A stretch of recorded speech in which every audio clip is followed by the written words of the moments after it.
주중에 코바디스라고 하는 영화를 잠깐 봤어요. 물론 전편을 다 본 건 아니고요. 좀 요약된 부분들을 이렇게 봤는데요. 내용은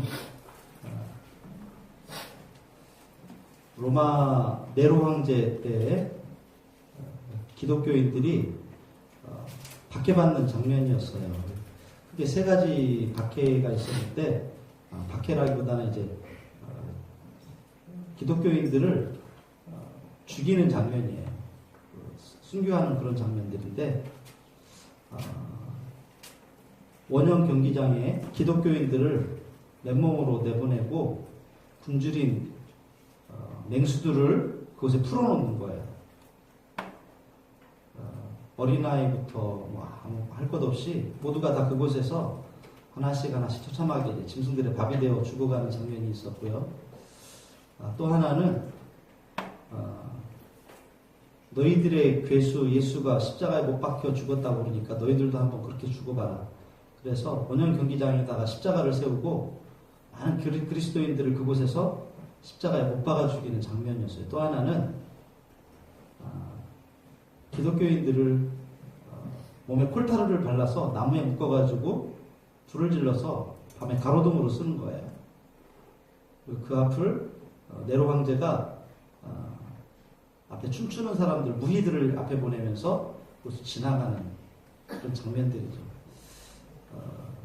기독교인들이 많이 핍박받았던 이유 가운데 하나는 로마 시인한테 화재 때문에 그래요.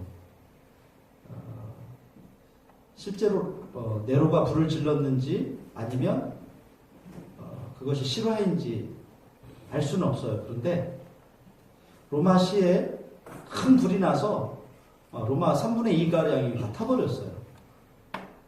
그런데 소문이 돌기 시작했습니다. 네로가 불질렀다. 네로가 너무 다급한 나머지 이 핑계를 누구한테 돌려야 되는데 적당한 사람들이 생겨난 거죠. 기독교인들이었어요. 왜 기독교인들이었냐면 기독교인들은 유대인들하고 비슷하지만 유대인들하고는 너무 다른 거예요. 그들은 가끔씩 자기들끼리 방문을 걸어잡고 이야기하는 것을 엿들으면 이런 얘기를 해요. 형제님, 자매님, 저것들은 지들끼리 결혼하고 지들끼리 애를 낳나 보다. 그래서 근친 상간하는 녀석들이다. 이렇게 소문이 나 있었고요. 또 그리고 성만찬할 때 이것은 예수님의 살입니다. 이것은 예수님의 피입니다. 그러면서 먹는 것들에 대해서 저것들은 어린아이를 잡아 먹는 식인 종교다. 이런 소문이 났어요. 또 하나님은 형상도 만들지 말라 그랬기 때문에 로마의 사람들은 흔히 섬기는 신들이 제우스 또 이런 여러 가지 신들이 있죠. 로마 신화에 나오는 신들. 근데 하나님은 형상이 없어요. 예수님도 형상이 없어요. 그러니까 저것들은 무신론자다. 로마인들은 무신론자를 최고 미개한 족속으로 봤어요. 이런 여러 가지 이유들을 통해서 기독교인들을 이렇게 로마의 방화범으로 몰아가고 그래서 많은 사람들이 분노가 로마에 있는 기독교인들에게 흘러가게 되었어요. 그때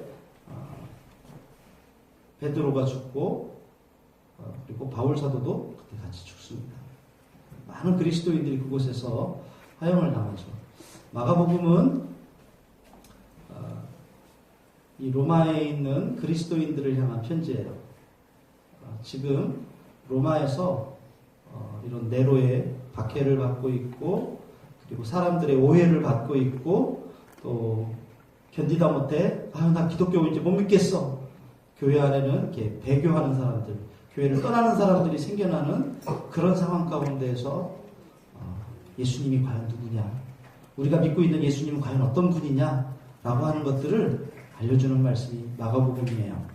오늘 성경 말씀해 보니까 예수님이 12제자를 부르시고 세운 다음에 처음 하신 사역이 나오는데 제자들과 함께 갈릴리 호수의 한 마을 가버나움에서 안식일날 회당에서 사람들에게 말씀을 전하시게 되었습니다. 갑자기 등장한 예수라는 청년.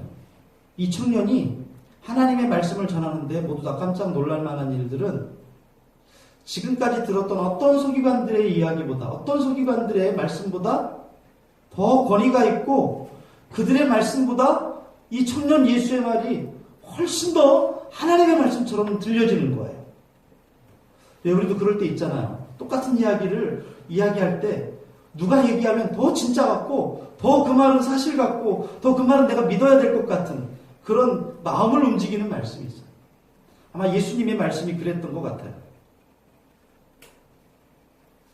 실은 글도 잘 모르고 정규적인 어떤 교육도 받지 않은 청년 예수와 전문적으로 하나님의 말씀을 쓰고 가르치고 재판하고 그리고 사람들에게 이 말씀을 가르쳐주는 서기관하고 예수님을 비교한다는 것은 말도 안 되는 거예요. 당연히 서기관의 말이 훨씬 더 권위가 있고 그럴듯해 보이는 거죠. 그러나 이상하게 이 회당에서 말씀을 가르치는 예수님의 말씀은 그렇지 않았어요. 성경에 보니까 그가 가르치는 것이 권위 있는 자와 같고 서기관들과 같지 않냐 밀려라 이렇게 말씀합니다. 이처럼 예수님의 소문이 점점 좋게 순식간에 퍼져나가는 거예요. 이 갈릴리 온 지역에 사방에서 많은 사람들이 예수님에게 병자들을 데리고 와요. 그리고 귀신 들린 사람들을 데리고 옵니다. 다들 갑작스러운 청년 예수님의 등장과 함께 그의 말씀에 놀라고 있을 때 또 하나 신비한 사건이 발생합니다. 하나님의 말씀이 선포되는 그 거룩한 그 회당 안에 귀신 들린 사람이 있어요. 근데 그 귀신 들린 사람이 예수님을 보자마자 이렇게 소리를 지릅니다. 나사렛 사람 예수님!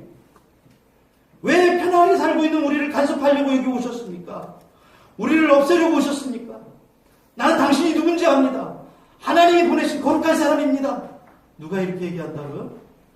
귀신 들린 사람. 이 귀신 들린 사람이 예수님에 대해서 이렇게 얘기하면서 벌벌 떨고 있는 거예요. 저 어렸을 때 그런 사람들이 많았던 것 같아요. 귀신 들린 사람. 정말 교회 안에 교회 다니는 사람들 중에 이 귀신 들려서 이렇게 괴로워하는 사람들을 본 적이 있어요. 아마 굉장히 불편합니다. 그 귀신 들린 사람이 교회 안에 있으면요 방해가 되고요. 괜히 쓸데없이 희죽희죽대고 소리 지르고 아주 분위기 안 좋아요. 근데 예수님이 회당에서 말씀을 전하자마자 이 귀신 들린 사람이 예수님한테 그렇게 소리 지르면서 벌벌 떨고 있는 거예요. 근데 예수님께서 이 더러운 귀신이라고 되어 있는데 이 더러운 귀신을 꾸짖어서 내쫓으시는 거예요. 이걸 본 사람들이 깜짝 놀라는 거죠. 야, 저분은 말씀도 정말 대단하신데 저분이 한마디만 하시면 더러운 귀신들도 더 다른 사람 소리 못하고 쫓겨가네. 예수님이 말씀 한마디로 귀신을 제압하는 거예요. 25절에 보니까 잠잠하고 그 사람에게서 나오라. 예수님이 한마디 하세요. 자, 여러분 이 정도면 어떻겠어요? 순식간에 그 소문이 퍼져나가는 거예요. 제가 신학교 때 우리 신학생들끼리 그런 얘기해요. 야, 목회 잘하려면 교회 부흥하려면 한 가지 은사만 있으면 돼. 이게 뭔데? 했더니 신유 은사야. 신유 은사 가지고 딱 기도해서 다 낫기만 해봐. 그럼 교회가 부흥할 거야. 근데 신유 은사 가지고 병을 고쳐보기도 하고 그러는데 신유 은사 때문에 교회가 부흥하지는 않더라고요. 그런데 여러분 예수님께서 이렇게 귀신을 쫓아냈어요. 귀신을 쫓아내고 난 다음에 그 다음이 문제예요. 사람들에게 더 큰 소문이 일어나는 거예요.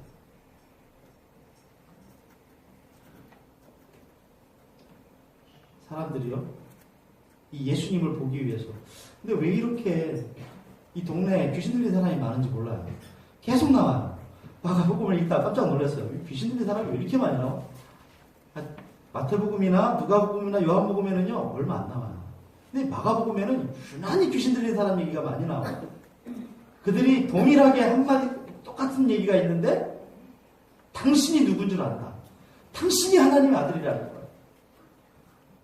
자, 이 정도 되면 굳이 우리가 전도하러 안 나가도 되겠죠?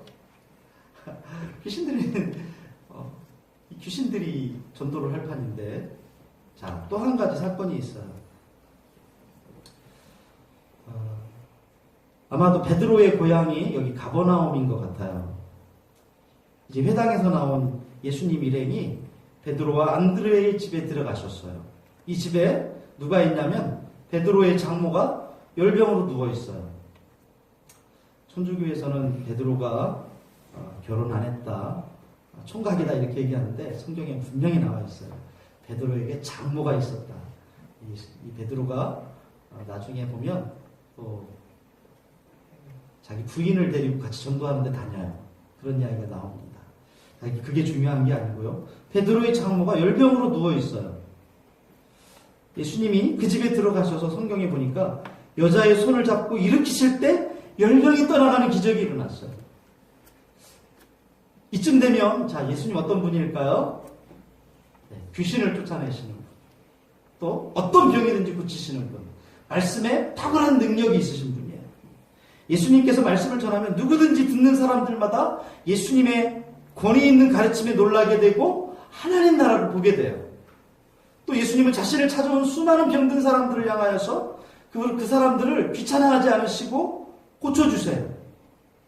예수님의 소문이 여기 가버나움 동네뿐만 아니라 갈릴리 전체에 아주 급속하게 퍼져나갑니다.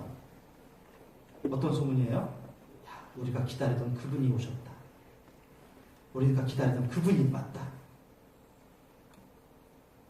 귀신 들린 사람을 예수님께 데리고 오면 그 안에 있던 귀신이 예수님을 알고 떨며 소리를 지르는데 당신은 하나님이 보내신 거룩한 자. 당신은 하나님의 아들이다. 이렇게 얘기해요. 지금까지는 아무도 예수님을 향해서 하나님의 아들이라고 말하거나 예수님을 하나님의 거룩한 분이라고 말하는 사람이 없어요.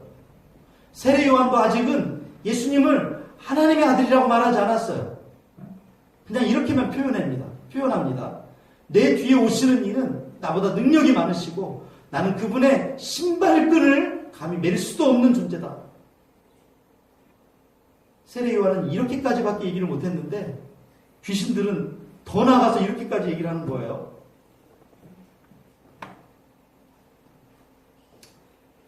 근데 예수님이 어떻게 하시냐면 이 귀신들이 말하는 것을 금하세요. 왜냐하면 예수님을 하나님의 아들이라고 전해야 하는 것은 누가 해야 할 일일까요? 제자들이 해야 할 일이죠. 예수님이 나타나시기 전까지는 누가 예수님을 소개했습니까? 세례 요한이에요. 그런데 우리가 잘 알다시피 세례 요한이 죽죠. 세례 요한이 죽고 나서 누가 이 세례 요한처럼 예수님을 전합니까? 제자들이 전하는 거예요. 자, 그러나 지금 제자들과 세례 요한은 이 땅에 있지 않아요. 자, 그러면 누가 예수님을 전하고 누가 전도해야 합니까? 예수님이 전도합니까? 귀신이 전도합니까? 아니죠. 바로 예수 믿고 구원받은 우리들이 제자들이고 우리들이 전도해야 하는 거예요. 다시 본문의 말씀으로 돌아가 볼까요? 예수님의 그 귀신을 쫓아내시는 능력은 마가복음이 시작되자마자 나타나요. 예수님의 사역의 중요한 한 부분이 뭐냐면 귀신을 쫓아내는 거예요.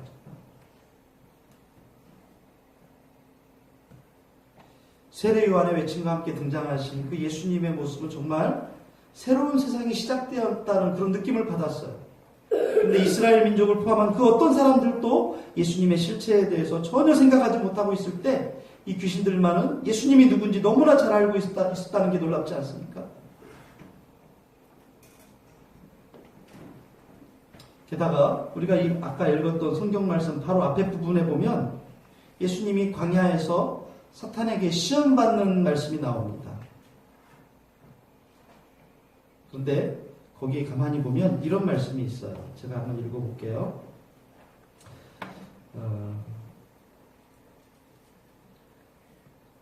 12절입니다. 성령이 곧 예수를 광야로 몰아내신지라 광야에서 40일을 계시면서 사탄에게 시험을 받으시며 들짐승과 함께 계시니 천사들이 수종들더라. 마태복음 4장에 보면 예수님이 3가지 시험을 받으세요. 그죠? 첫 번째 시험이 뭐죠? 돌이 떡덩이가 되게 하는 거. 두 번째, 성전에서 뛰어내려가라 그러면 그게 두 번째가 아니고 높은 산에 올라가 절하는 건가요? 높은 산에 올라가서 사탄이 예수님 데리고 가서 너 나한테 절하라 그러면 이 전체를 주겠다. 세 번째는 너 성전에서 뛰어내려봐라 그러면 천사들이 와서 너를 발이 부러지지 않도록 받아줄 거다. 근데 그 내용이 여기는 없어요. 그런데 한 단어가 여기에 들어가 있는데 그게 뭐냐면 들짐승이에요. 들짐승. 예수님이 누구와 함께 있었다고요? 들짐승과 함께. 이 들짐승은 토끼, 다람쥐, 노루, 사슴 이런 들짐승이 아니에요. 아까 제가 말씀 시작하기 전에 말씀드렸던 그 원형 경기장에서 그리스도인들을 잡아먹던 그 들짐승들이에요. 그 맹수들입니다. 그러나 사탄도 맹수들도 예수님에게 아무런 해를 가하지 못해요. 여러분, 이쯤 되면 누가 왕일까요? 세상 군대의 힘과 권력을 갖고 있는 로마 황제가 왕입니까? 아니면 예수님이 왕입니까? 예수님이 왕이라고 하는 거죠. 귀신들도 예수님을 보면 어디서든지 두려워 떨면서 예수님이 하나님의 거룩한 분이라고 소리 지르는 것을 보면 진정으로 이 세상의 왕은 하나님, 예수님이신 거예요. 근데 사람들은 알지 못해요. 예수님은 조용히 사람들에게 찾아가서 그들에게 하나님 나라의 말씀을 전하시고 죄와 질병과 죽음의 두려움에 있는 사람들을 구원해 주셨어요.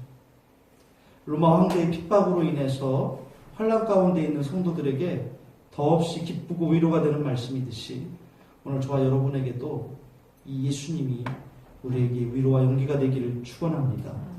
우리를 우울하게 만들고 또 두렵게 하고 또 어떤 힘든 일들을 통해서 믿음이 송두리째 흔들리는 그런 상황 속에서도 우리와 함께 하신 예수님이 진정한 이 세상에 권세가 있음을 믿고 여러분 일어나시기를 축복합니다. 우리가 또다시 주목해야 될 부분이 여기 성경에 또 나와요.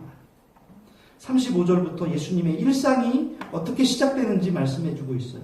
35절 보실까요? 35절에 새벽 아직도 밝기 전에 예수께서 일어나 나가 한적한 곳으로 나가 거기서 기도하시더니 제자들이 시몬과 및 함께 있는 자들이 예수의 뒤를 따라가 만나서 이르되 그래요. 늦게까지 자신을 찾아온 그 병든 사람들을, 귀신 들린 사람들을 치료하느라 피곤하실 법도 한데 예수님 성경에 보니까 일찍 일어나셔서 한적한 곳으로 가서 기도하셨다고 말씀합니다. 예수님의 이 권능의 샘물이 어디에서 나오는가 했더니 바로 여기서 나오는 거죠. 하나님의 아들이신 예수님도 자신의 권능을 나 자신에게서 찾는 것이 아니라 기도를 통해서 하나님께 공급받는 거예요. 아무리 능력이 있고 아무리 똑똑하고 아무리 뭐가 가진 게 많아도요, 하나님 앞에 무릎 꿇지 않으면 아무것도 아닌 거죠. 하나님의 아들이신 예수님도 이처럼 자기만의 개인적인 기도 시간을 갖고 계셨어요. 뭔가를 이루어내기 위해서 기도를 많이 한다기보다는 하나님과의 친밀함을 이 삶의 기반으로 삼는다는 거예요. 여러분, 우리 삶에는 늘 기복이 있기 마련이죠. 그죠? 상승곡선을 탈 때가 있는가 하면 하강곡선을 탈 때도 있고요. 육체적으로 혹은 정서적으로 그럴 때가 많이 있습니다. 왜 그럴까요? 우리 육신이 연약하기 때문에 그래요.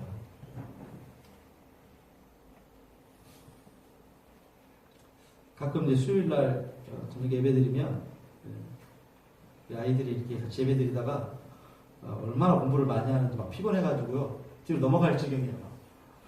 눈을 막 이렇게 붙잡고 있어도 눈이 졸려요. 야, 이놈 자식아. 그게 아니고, 알죠? 연약하기 때문이죠. 우리가 연약하기 때문에 그런 거예요. 졸아도 된다는 얘기가 아니라 우리는 그만큼 약하다는 거예요. 육신이 연약함을 갖고 있기 때문에 병도 들고 때로는 실수도 합니다. 하지만 우리의 기반은 어떤 성공적인 결과나 어떤 열매가 아니라 하나님과의 친밀함이에요. 하나님을 예배하는 삶. 일주일을 시작할 때 여러분 이 예배를 통해서 우리 일주일을 시작하는 거예요. 달력을 보십시오. 주일날이 왜 끝날입니까? 첫날입니까? 우리는 항상 끝날로 생각해요.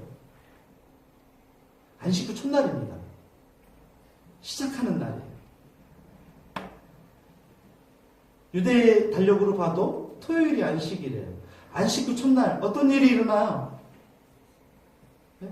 오늘 이 첫날이 바로 예수님이 기도하시는 날이에요.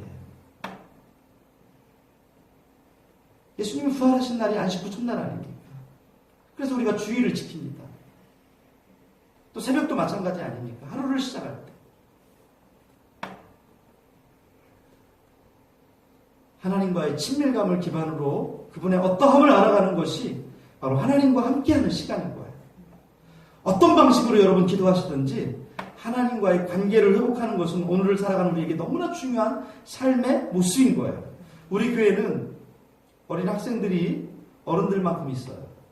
물론 모두 숫자가 많지는 않습니다만 아침에 일어나 여러분 등교하기가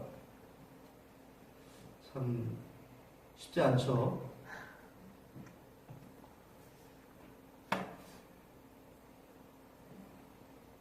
집을 나설 때도 학교에서 공부 시작하기 전에도 또 오후에 나만의 시간을 가질 때도 기도하는 모습을 우리가 예수님을 닮아야 될 모습이에요.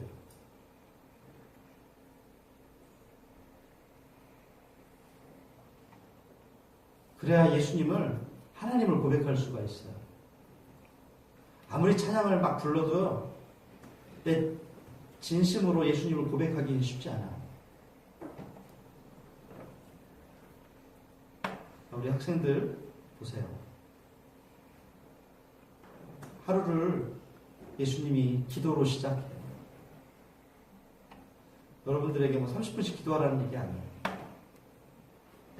잠시지만 하나님 앞에 기도하는 시간 정말 필요해요. 오늘 말씀에서 예수님은 제자들과 함께 병든 사람들을 고쳐주시고 귀신들을 다 내쫓아 주시면서도 가장 중요한 시간을 하나님과 함께 보내고 있어요.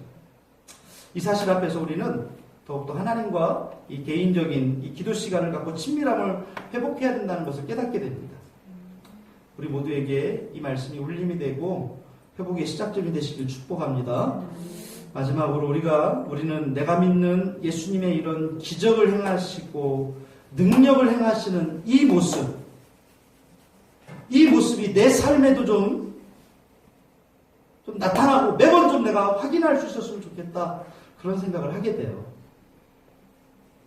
쉽게 말하면 하나님 좀 계심을 좀 보여주세요. 예수님 전능하시다며요. 좀 나타나봐. 내가 믿을 수 있게. 맨날 믿으라고 말하는데 안 믿어지는데 어떡합니까? 우리 그렇게 우리 스스로 이야기하죠. 그죠? 아닙니까? 여러분 믿음이 참 좋으시군요.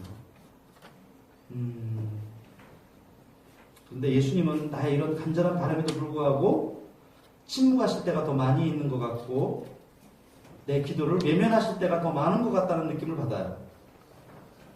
그래서 우리가 실망할 때가 있죠.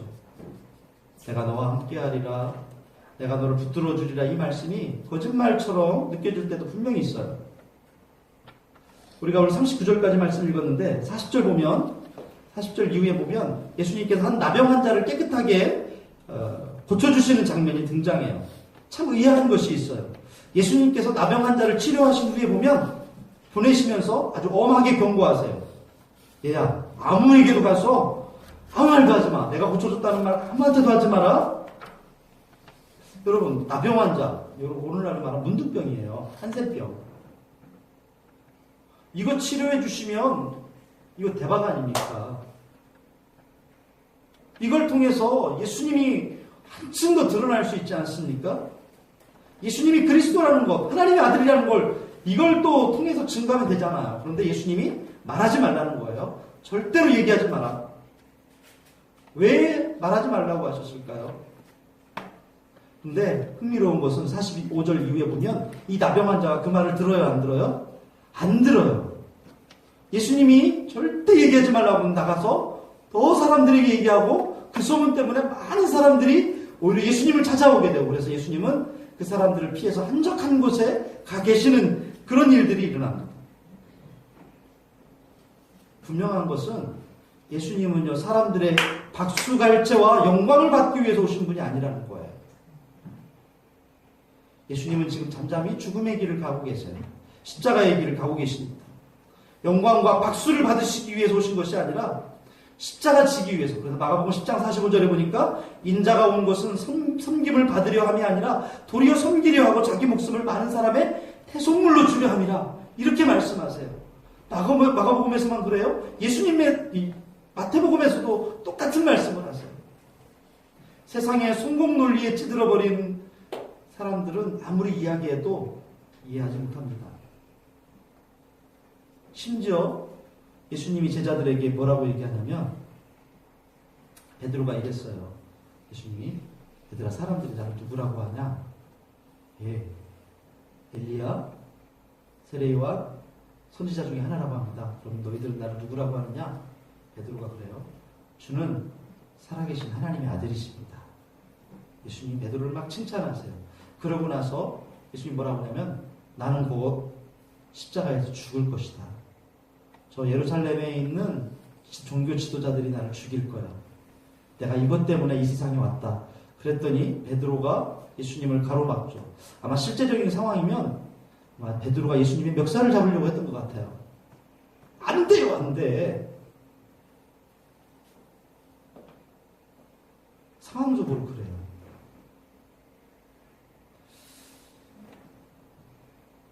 예수님은 이렇게 잠잠하게 십자가의 길을 걷고 계신데, 오늘 예수님을 따른다는 우리는 요란스럽게 영광과 잘남을 우리가 갈구하고 있지는 않습니까? 예수님은 사람들에게서 인정과 이득을 포기하고 십자가의 길을 묵묵히 걷고 계시는데, 우리는 예수 찬양하는데 예수 찬양을 하면서 자신의 처지와 상황과 초라함 때문에 울고, 자신의 성공과 승리에는 거덜먹거리면서 우리가 그렇게 살고 있지는 않습니까? 예수님은 십자가로 하나님의 사랑을 그렇게 보여주고 계신데, 예수님을 믿는다고 사랑한다고 고백까지 하는 우리는 왜 이렇게 다른 곳에서 사랑과 인정을 갈구하고 살고 있죠? 예수님이 십자가를 통해서 하나님의 사랑을 가장 확실하게 보여주셨는데, 예수밖에 없다고 믿고 고백하는 우리는 그 예수님의 좁은 길은 가지 않으려고 하고 넓은 길, 큰 길, 왜 이것만 우리는 자꾸 선호하며 살아가고 있죠?